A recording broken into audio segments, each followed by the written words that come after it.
கூட்டம் இல்லைங்க.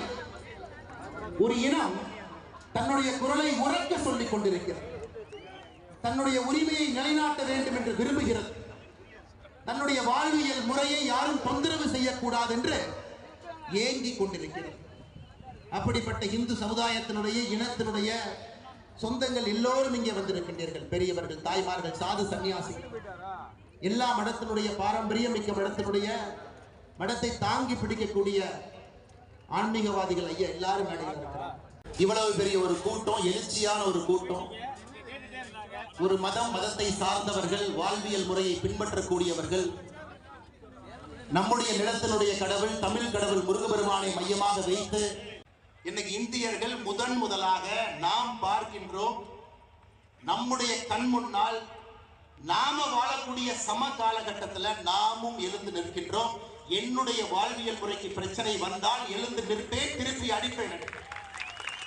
அன்பு சொந்தங்களே, அதற்காகத்தான் இந்த மதுரையில முருகபெருமானுடைய மாநாடு நடந்து கொண்டிருக்கிறது. காரணம், இந்துக்களை பொறுத்தவரை சின்னதாக யாராவது தொந்தரவு பண்ணா நம்ம பெருசா கண்டுக்க மாட்டோம், பரவாயில்ல மன்னிச்சு போய்.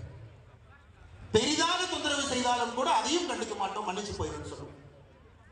ஆனா இன்னைக்கு அதையெல்லாம் தாண்டி நம்முடைய வாழ்வியல் முறைக்கு தொடர்ச்சியாக பிரச்சனைகள் வந்து கொண்டே இருக்கிறது.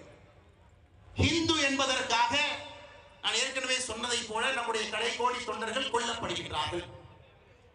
இந்த மதத்தை பின்பற்றினா மட்டும் நம்முடைய வாக்கை பெற்று அரசியல்வாதிகளாக அதிகாரத்தில் இருக்கக்கூடியவங்க கோவில் இப்படி இருக்கும், கூம்பு மாதிரி இருக்கும் அசிங்கப்படுத்துறாங்க.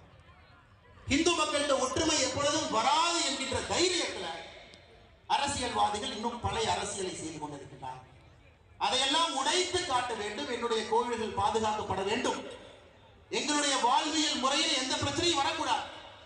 எங்களுடைய குழந்தைகள் தைரியமா ஒரு ஸ்கூலுக்கு போனா கூட திருவுரு வச்சுட்டு போகணும். எங்களுடைய குழந்தைகள் இன்னைக்கு வட தமிழ்நாட்டில் ஒரு ஸ்கூலுக்கு போனா கூட ருத்ராட்சி பட்டையை வெளியே அணிந்து கொண்டு செல்ல வேண்டும். இதெல்லாம் இன்னைக்கு மக்களுக்கு ஏற்படக்கூடிய பிரச்சனையாக இருக்கிறது. அப்படின்னு சொல்றாங்க. அதற்கெல்லாம் இந்த முருகன் மாநாடு தேவைப்படுகிறது.